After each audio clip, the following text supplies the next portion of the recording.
I think it's going to be really excited when this thing does get rolling, as long as they can do it safely, because there's a lot of interesting players they brought in throughout the offseason to really turn this program around within one season.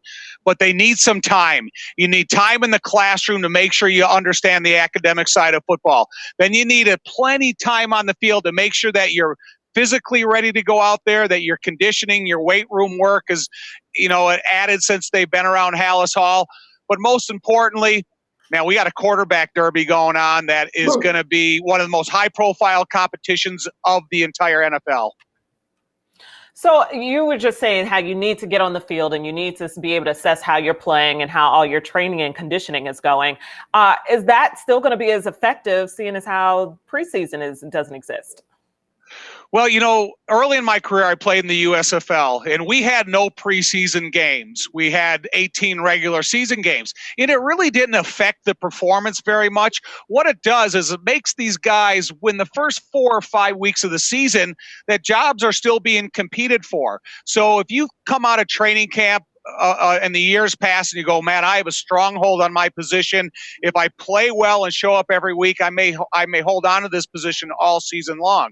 But now if you have this season with the limited amount of full padded practices before the start of training camp, that evaluation process is going to continue into a few weeks into the regular season. Do you feel like this is going to be one of those seasons where it's going to have a little asterisk next to it, no matter what, as we see what happens in baseball, all the football players are going to start playing? I mean, we could see the domino effect where, no, we're not playing that game, maybe we're playing this game. And then what is that going to do to the players who are up and coming? Well, it may not have an asterisk next to the season, but I think they'll learn a lot of lessons about their approach to the season, and it may change the format, what they do going forward. Maybe they come out here and the teams play well early on. They go, we don't necessarily need 4 preseason games, so let's cut it down to 1 or 2 for some of the young guys or some of their rehabbing veterans that need a little bit of time on the field. But I do think you're right. It's gonna create a lot of topics that need to be discussed going forward from the start of the season all the way to the end. We basically really hyper analyze baseball and their changes, right? Like, no more high fives, no sunflower seeds, some even minute changes that have to happen to keep players at least a little bit more safe. Are there some strange rules in football that you're looking at that you're like, how are these guys going to do it? Stuff that doesn't even really relate to the gameplay, but just would, as a former player yourself, would be like, how are you going to go do this moving forward? I would never question that I want to do it or how you're going to do it. You just have to do it. I think maybe the most concerning is when your face is totally wrapped in a protected device or you have a shield on the inside of your face mask. Inside the helmet, it gets pretty hot. So if you're adding more heat to that element, you're talking about increasing the sweat from your upper body down. But I think it's like the rules that you're going to learn from this season and the preseason. I think some of the equipment changes may advance the process going forward. So there's so many new things that we need to look at every day. But, it's still about making sure you know your job and you know the scheme and you know the football. Man, they're playing with Master Shield in 2020. They're going to be so cardiovascularly ready for 2021. Well, you know what? It's kind of funny because in the collective bargaining agreement, they didn't want anybody to wear a shield unless you had an eye condition that required it.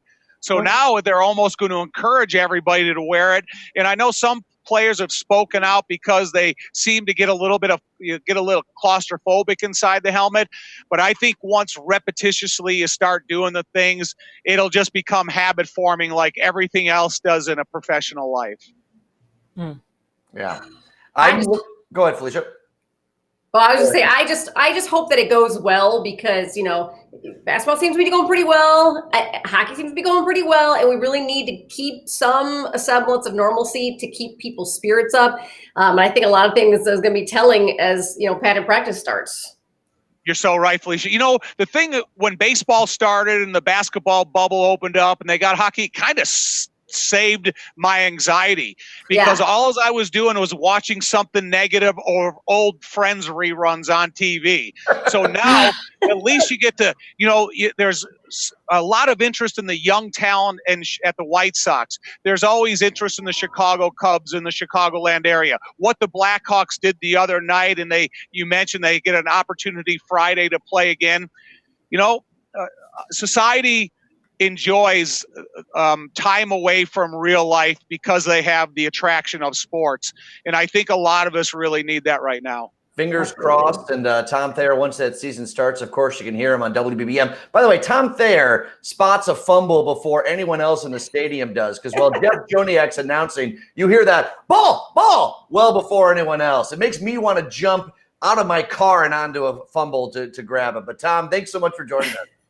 Thanks a lot for having me. I appreciate it. Anytime, give me a call. I'm ready to go. All right. Wonderful. Thanks, We're gonna Tom. hold you to it.